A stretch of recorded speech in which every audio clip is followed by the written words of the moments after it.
Benda yang aku tak boleh buat walaupun nampak senang. Bunyi pelik sikit tapi betul. Mungkin korang fikir benda yang susah je yang kita tak boleh buat, tapi aku pula benda senang tapi tak boleh buat. So, dalam video kali ni aku nak ceritakan benda yang aku tak boleh buat walaupun nampak senang. Okey, yang pertama, monkey bar. Kalau korang pergi ke taman, korang mesti akan nampak benda ni.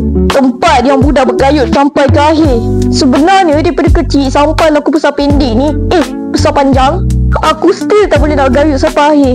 Selalu aku dapat 2 batang je, lepas tu aku dah tak buat dah. Tak tahulah tangan aku tak kuat ke. Tapi bila fikir balik, bila aku dah umur sekolah rendah, tangan aku mesti dah kuat sikit. Tapi entahlah, still tak boleh bergayut sampai ke akhir. Mungkin masa tu aku tak makan biskut yaya kau tu jadi kuat. Gila ke kau ni nak makan biskut yaya? Sila-sila buka pengsan. Arwah terus. Kau diam je lah, ni cerita aku bukan cerita kau. Okey, mari kita sambung cerita. Benda kedua yang aku tak boleh buat adalah goreng telur dengan masak Maggi berkuah. Tiap kali aku nak goreng telur, mesti aku akan imagine kalau telur tu akan meletup. So, aku akan minta abang kakak aku yang goreng. Tak takut apa kau ni? Goreng telur je pun. Sini aku ajar. Mula-mula letak minyak, lepas tu pecahkan telur, goreng dah. Benda macam ni pun kau tak boleh nak buat ke? Tak, benda tu tak pernah terjadi pun. Yang Maggi berkuah pula aku ada cerita. Kerja jadi masa tu aku tengah masak Maggi berkuah. So, step je aku tak payah cerita lah kot. Nanti panjang lah video ni. Lepas dah masak, aku masuk dalam mangkuk. Dan tak tahu kenapa kuah Maggi tu jadi penuh. Aku tanya abang aku apa yang dah terjadi. Dan rupanya abang aku ajar kalau nak masukkan air, jari kena sampai sini, bukan sampai sini.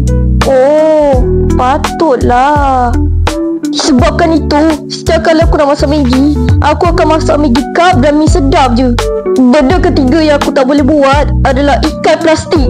Yap, orang lain ikat plastik elok je. Aku, macam orang tak pandai ikat reben. Cepat ikat plastik ni. Abang nak tengok. Jangan asyik nak mengharapkan aku aja. Yelah.